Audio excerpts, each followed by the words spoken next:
tiba nyepesi, tena nyepesi sana, tiba mujarrab, tena mujarrab sana kwa mwenye tatizo, awe mtoto au mtu mzima, la kukojoa kitandani. Na tiba hii anaweza akaifanya Muislamu, hata asiyekuwa Muislamu, hata yule ambaye hajui kusoma hata alif.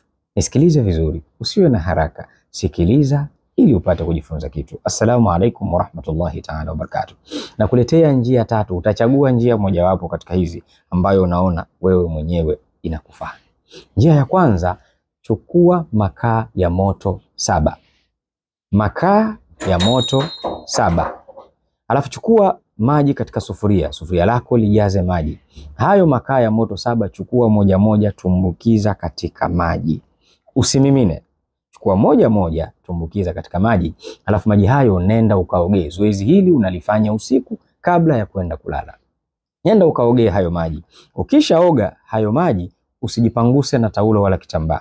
Yaache yakaukie mwilini, alafu panda kitandani, nenda ukalale. Sasa wale wenzangu wakuuliza ina uhusiano gani? Sijui bida. Mbona wewe ukiumwa na kichwa unaenda unanunua Hedex unameza yenyewe inakwenda tumboni, lakini kichwa chako kinapona na haulizi kwa nini? Hizi ni tiba. Na hii ni fani inayojitegemea. Una tatizo la kukojoa kitandani, fanya utaratibu huo. Ogea aidha kwa siku 3, siku 5 mpaka siku 7. Aina ya pili, tafuta ndevu za mahindi. Kama hapo ulipo jiografia na kuruhusu kupata hiki kitu, ndevu za mahindi. Kwenye mahindi kule juu kuna kuaga na vindevu ndevu vile vya njano njano laini laini. Zikusanye zile, zisafishe vizuri. Chemsha. Chukua maji katika sufuria ujazo wa lita 1. Mimina hizo ndevu za mahindi, chemsha vizuri. Na hili nalo unalifanya usiku pia, masaa 2 mpaka masaa 3 kabla ya wewe kupanda kitandani.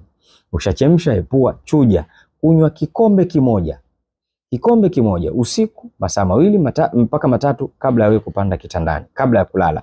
Utakunywa kwa muda wa siku 1 au siku 3 au siku 5 au siku 7. Ndevu za mahindi.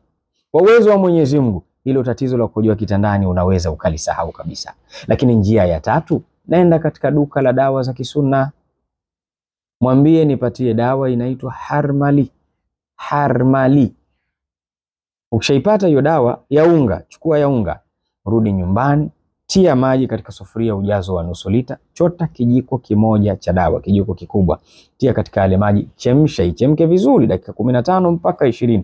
Epua, chuja, kunywa ikiwa ya uvuguvugu, kikombe kimoja usiku, masaa 2 mpaka 3 kabla ya wewe kupanda kitandani, kwa muda wa siku 3 au siku 5 au siku 7. Kwa njia 3 hizi, tatizo la kukojoa kitandani linakwenda kubaki historia katika maisha yako. Naitwa Sheikh Sharif Said Joni. Assalamu alaikum.